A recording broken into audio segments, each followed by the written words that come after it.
Hi guys, ಪುಷ್ಪ movie ನೋಡಿದಿರಾ? ನಿಮ್ಮ opinion ಅದ comment ಮಾಡ್ರಿ. ನೈಟ್ ನೋಡ್ಬೇಕಂತ ನಾ ಪ್ಲಾನ್ ಮಾಡಿದೆ.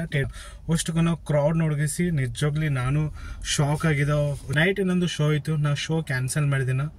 ಥಿಯೇಟರ್ನಲ್ಲಿ ಇಷ್ಟು ಪಬ್ಲಿಕ್ ಬಂದಿತ್ತಲ್ಲ, ನೋಡಿಗಿಸ್ ನಾನು ಶಾಕ್ ಆಗಿದೆ. ಒಂದು ಮಾಸ್ ಇರೋಸಲಿಕ್ಕೆ ಒಂದು ಮಾಸ್ ಆಡಿಯನ್ಸ್ ನನಗೆ ಕಂಡಿತ್ತು. ಸ್ವಲ್ಪ ನನಗೆ ಭಯನೂ ಅನಿಸಿದೆ, ಯಾಕಂದ್ರೆ ಸೇಫ್ಟಿ ಇಂಪಾರ್ಟೆಂಟ್ ಅಲ್ಲ.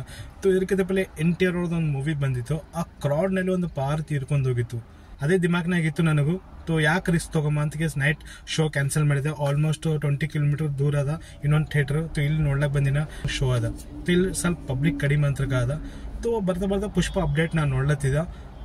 ಸಂಧ್ಯಾ ಥಿಯೇಟರ್ನಲ್ಲಿ ಅಲ್ಲು ಅರ್ಜುನ್ ಬಂದಿರಂತ, ಅಲ್ಲಿ ಒಬ್ಬರು ತೀರ್ಕೊಂಡು ಹೋಗಿರಂತ. ಅಷ್ಟು ಕ್ರೌಡ್ ಕಂಟ್ರೋಲ್ ಮಾಡ್ಲಕ್ಕಾಗಲ್ಲ. ಇಲ್ಲಿ ಬುಕ್ ಮಾಡಿದಿನಲ್ಲ, ಅಲ್ಲಿನೂ ಅಷ್ಟು ಕ್ರೌಡ್ ಇತ್ತು. ಬಸ್ ಅಂದ್ರೆ ಬಿಲ್ಕುಲ್ ಜಾಗ ಇದ್ದಿಲ್ಲ, ಪಾರ್ಕಿಂಗ್ ಸಲಕ್ಕೂ ಜಾಗ ಇದ್ದಿಲ್ಲ. ಪಬ್ಲಿಕ್ ಅಷ್ಟು ಥಿಯೇಟರ್ನಲ್ಲಿ ಬಂದಿತ್ತು, ಮತ್ತು ಪೊಲೀಸ್ನು ಇದ್ರು. ಅಲ್ಲಿ ಕಂಟ್ರೋಲ್ ಮಾಡ್ಲಕ್ ಆಗಲಾಗಿದ್ದು. ಅಷ್ಟು ಮ್ಯಾಡ್ನೆಸ್ ಕಾಣ್ಲತ್ತಿತ್ತು ಥಿಯೇಟರ್ನಲ್ಲಿ. ಅದೇ ಪಾಯಿಂಟ್ ನನಗೆ ಅನ್ಸಿದೆ. ಸ್ವಲ್ಪ ಸೇಫ್ಟಿಯಾಗಿ ನೋಡ್ಕೊಂಡ್ ಬರ್ರಿ. ಈಗ ಸರಿಯಾಗಿತ್ತಲ್ಲ, 2-3 ತಿಂಗಳು ಥಿಯೇಟರ್ನಲ್ಲಿ ಇರ್ತದೆ ಮೂವಿ, ಎಲ್ಲಿಗೆ ಹೋಗಲ್ಲ, ಆರಾಮ್ ನೋಡ್ಕೊಂಡ್ ಬರ್ರಿ. ಇದು ಪಾಯಿಂಟ್ ನಿಮಗೆ ಅಪ್ಡೇಟ್ ಹೇಳತ್ತೀನ. Safety important. 10:35 ಆದ ಶೋ. ಇಲ್ಲಿ ಊಟ ಲೇಟ್ ಆಯಿತು. ಆ್ಯಕ್ಚುಲಿ 10:20ಗೆ ಶೋ ಇತ್ತು, 15 ನಿಮಿಷ ಲೇಟ್ ಆಗಿ ಶೋ ಆಗ್ತದೆ.